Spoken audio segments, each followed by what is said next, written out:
Greetings, unsettled souls. Welcome to the Correct Views.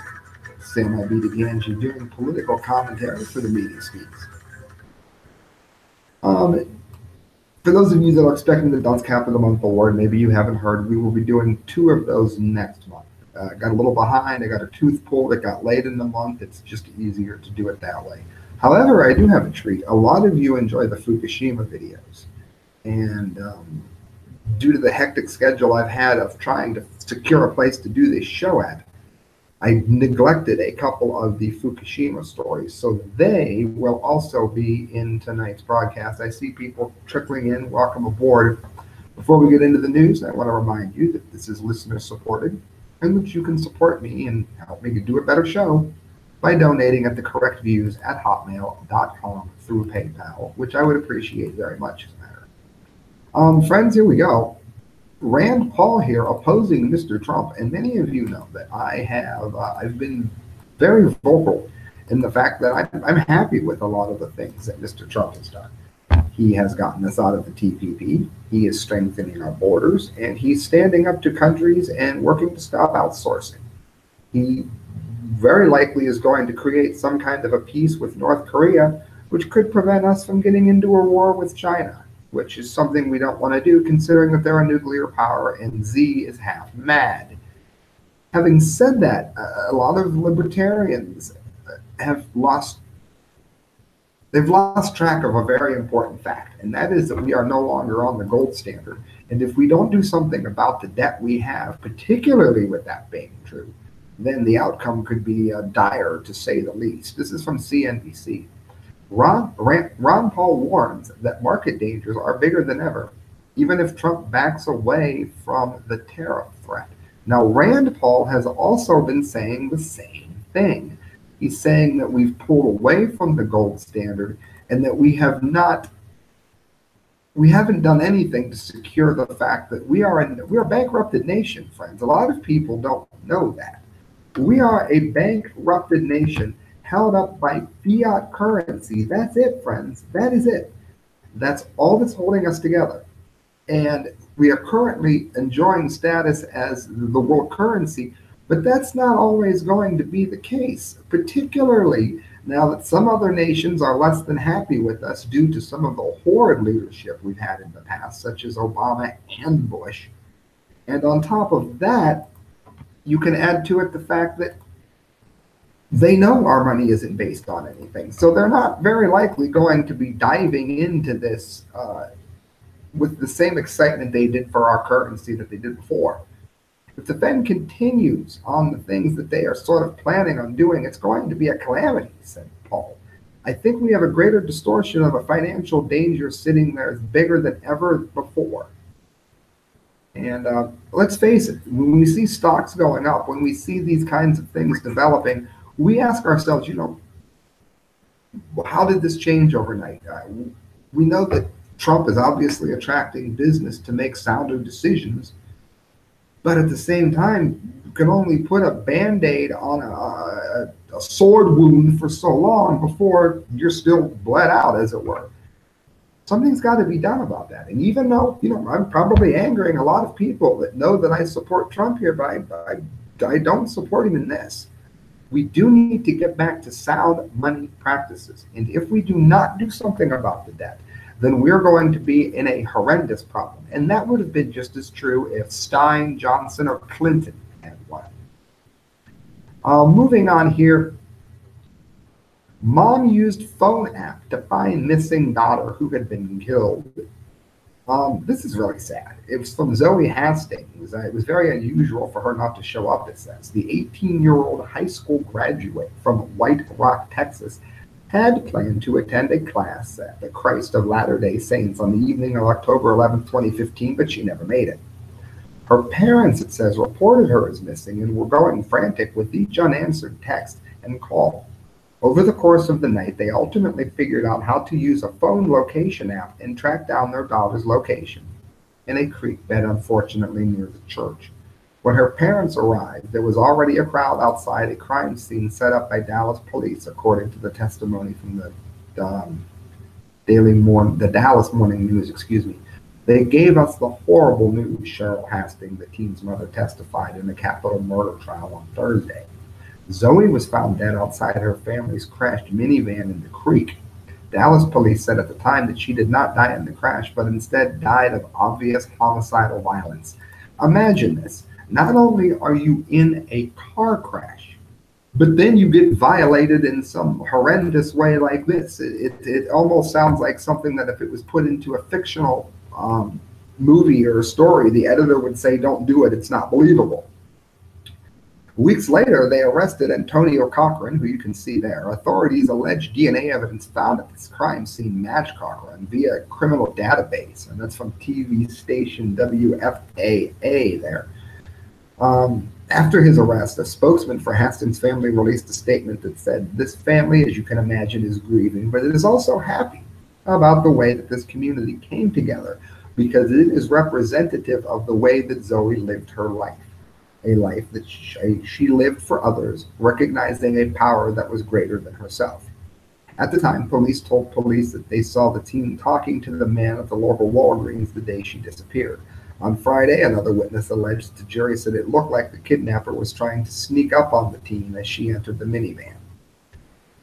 The kidnapper pushed his way into the vehicle and drove off with the teen inside. Very pretty young lady there. Cochran was pleaded not guilty. His defense attorney questioned the witness about his account since he was across the street from the alleged incident and wondered whether the person saw Cochran.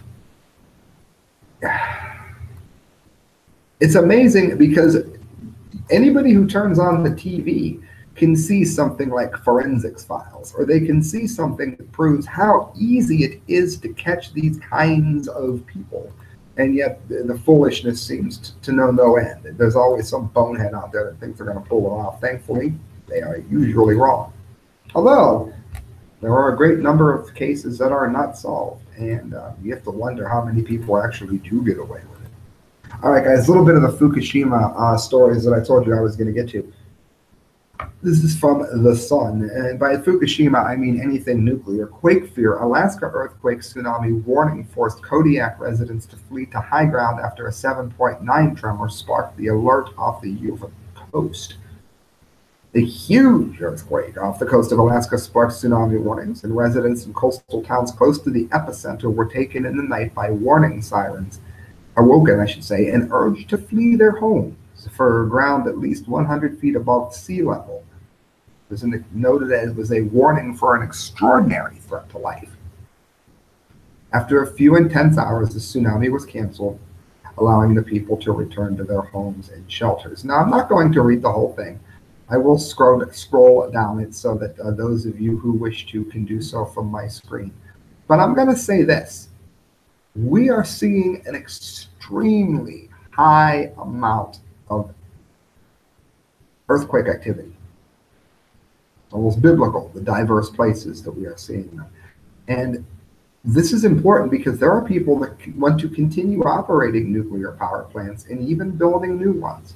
And a great majority of those are put on the coast where something like this can happen. So when we hear about these tsunamis, we have to understand, we hear about these quakes, we have to believe what we're being told, that this could be a substantial problem that could jeopardize the lives of millions of people, friends. This is also from this, real quick. This is a Daily Star, my fault. I was looking at the little red ad, and that's what I get for assuming. U.S. nuke dome leak, fatal radioactive waste from 43 tests pouring into the ocean. The integral atoll was used by the U.S. government to test 30 megatons of weapons equivalent to 2,000 Hiroshima blasts from 1948 to 1958. More than 8,000 people would later work to clean up the Pacific Islands, shifting 110,000 cubic yards of contaminated soil and debris to the blast center. Debris. The 30-foot deep crater on Rennet Island, northeast of Australia, would have been entombed in a concrete dome. It's 350 feet across and 16 inches thick. But now, the dome, weathered by decades of exposure, is feared that rising seas and storms could see all the radioactive material pour into the ocean. Paul Grigo, who took part in the cleanup and blames the radiation for a host of health problems, said the dome was never fit for that purpose. He said, "We were given an impossible task, cleaning up radioactive fallout from 43 nuclear bombs. When I first arrived, the dome's blast crater was open to the ocean. It continued to be full of seawater even after it was sealed off from the ocean. During my 10-hour workday, I witnessed the water level of the crater rise and lower as the tide came in and out." Now, let us pause there and understand exactly what that means, shall we? They're telling us in no uncertain terms that the problems that we're seeing in many instances that pertain to cancers, the things that are sickening us today, tied to that. And of course, at least again, you have to understand that these are just as radioactive now as they were when it first started.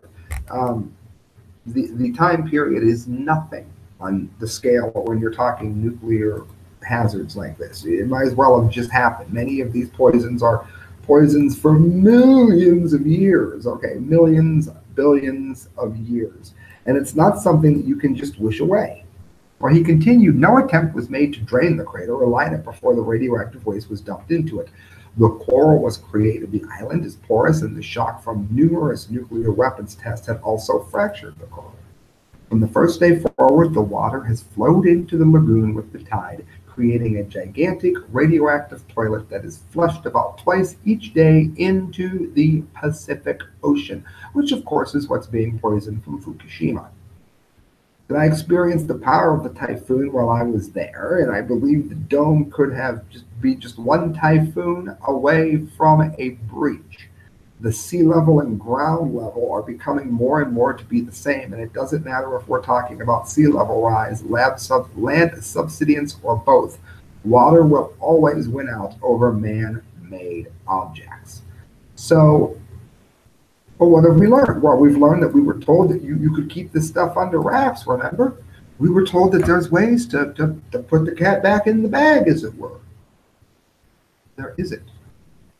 That's why all things nuclear lead to death. And if you're somebody that's in a mutual fund and you're somehow supporting or investing in GE in the stock market, or TEPCO, or Westinghouse, DuPont, you are part of the problem because you are allowing these giants to continue doing what they do. Speaking of cat out of the bag, we'll let the cat came out here play for a minute.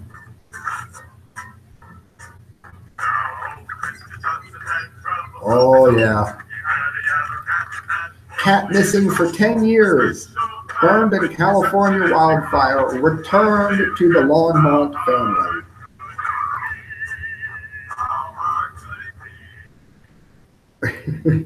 This is kind of interesting.